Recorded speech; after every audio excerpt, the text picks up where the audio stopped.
One of the reasons I think Memorial Park is so meaningful to so many people is because you can have a different experience every time you step into the park.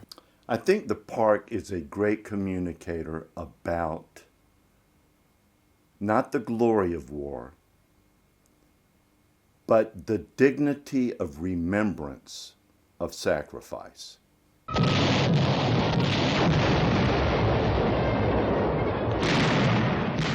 World War I was a totally different animal. It was a monster. The European powers of the time had no idea of what the hell they were bargaining for. That we had 1,220 Floridians that died in World War I, and the Rotary Club of Jacksonville felt it was critical enough for those people to be honored with this memorial. It needs to be remembered. The site of Memorial Park today was around the 1890s known as the Robinson property. It was a unkempt, uncultivated, undeveloped piece of land on the bend of the river at a place they call Winter's Point. And the city purchased it for $125,000 in 1919. Well, there wasn't that much natural beauty. It was 6 acres, and it was just a big old sand field when they got started. So they had to create a feeling. And gradually over the next 3 years, by 1922, they had started construction. And overnight, this land that had laid fallow for so long became a gardening showplace. And by the time it was inaugurated in 1924, it was one of the most beautiful outdoor gardens in the South. And Nina Kummer, of course, was involved in promoting the beauty of our community, and she had a great friendship with the Olmsted firm. The famous landscape architecture firm in Brookline, Massachusetts, who ascended to their role from their father, Frederick Law Olmsted, who is considered the father of American landscape architecture, the designer of Hemming Park and Biltmore. Of course, Nina Kummer helped an awful lot, and some of the folks in her garden club, but her name comes up over and over again, which it should. By 1919, following World War I, the Citizens Committee had been established with Morgan Gress as its chairman. And when the subject of the statue came up to be commissioned by the Citizens Committee, the Rotary Committee, I really believe it was Nina Kummer who connected pillars to the committee. And his sketches of this remarkable piece that had the deep metaphorical story of life and the swirling mass of people caught up in war times. And that was quite the style at the time. The Beaux-Arts philosophy was all about the emotional significance of a piece of art. Pillar's sculpture sketch was so breathtaking that the committee immediately agreed to let him proceed.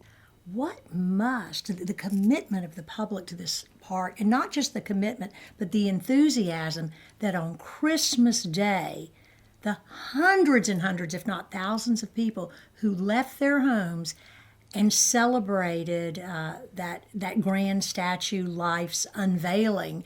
That was in 1924. Two little girls pulled back the curtain, revealing this nude man standing on a ball, and there was a gasp from the crowd, and then there was roaring applause because it was so beautiful.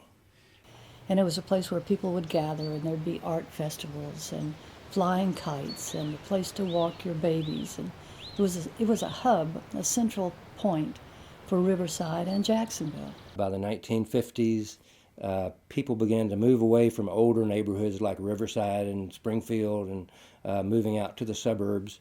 And so the care and taking stock of the park was much less. And I remember in the 1970s, shortly after we founded Riverside Avondale Preservation, we would do work days out in the park just to clean it up because the city's maintenance was so inadequate. And then about 20 years later, a major tornado whipped through the park and took out probably 24 of the biggest oak trees there. So after that, the park again was in very, very sad shape until the Memorial Park Association came along and dedicated their organization to revive this once great park. And the more that they focused on it, the more we realized that this is just not the most beautiful park in Jacksonville. This is one of the great Olmsted parks in all of the United States. Not until 1986, when the Memorial Park Association was first set up and founded, was there any kind of a group that was looking after the park. I think it was local citizens who wanted to put their mark on the park, the City of Jacksonville, of course, which owns it.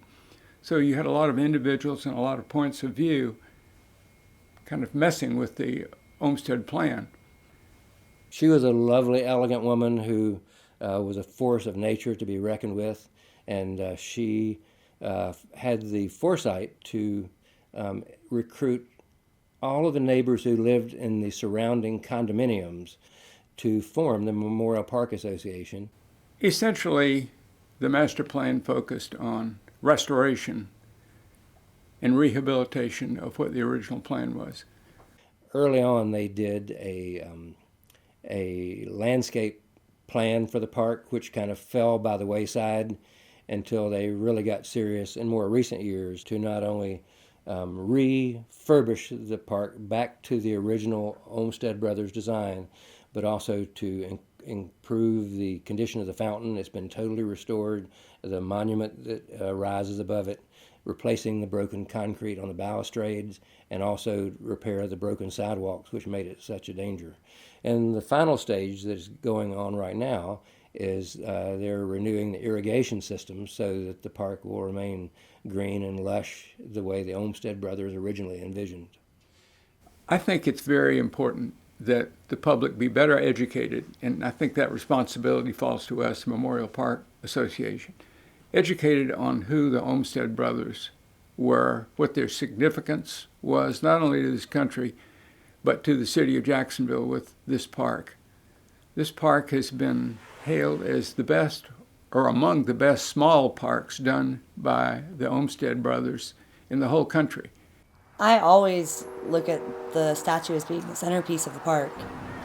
It really encompasses what the park is. A bunch of people coming together and being united.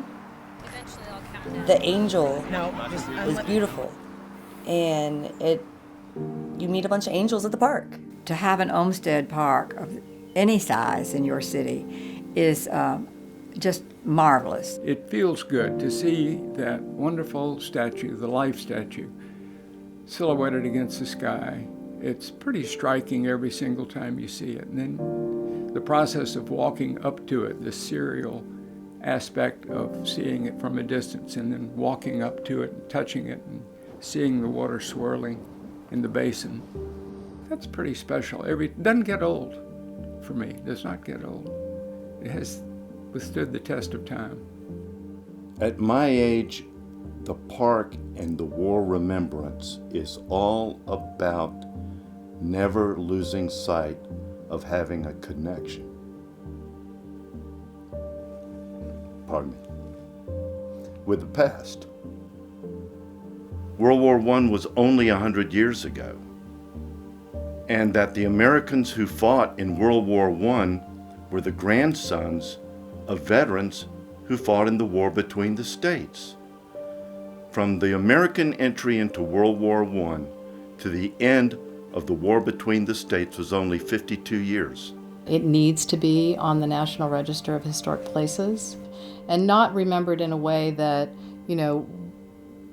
like an Arlington National Cemetery, but in a way that just sort of, makes us grateful, especially in a community where we have such a large population of people that work for the service. They're in our service all the time. It's their career, it's what they do. And they leave their families for months and, months at a time to defend us and our country. It's a big deal.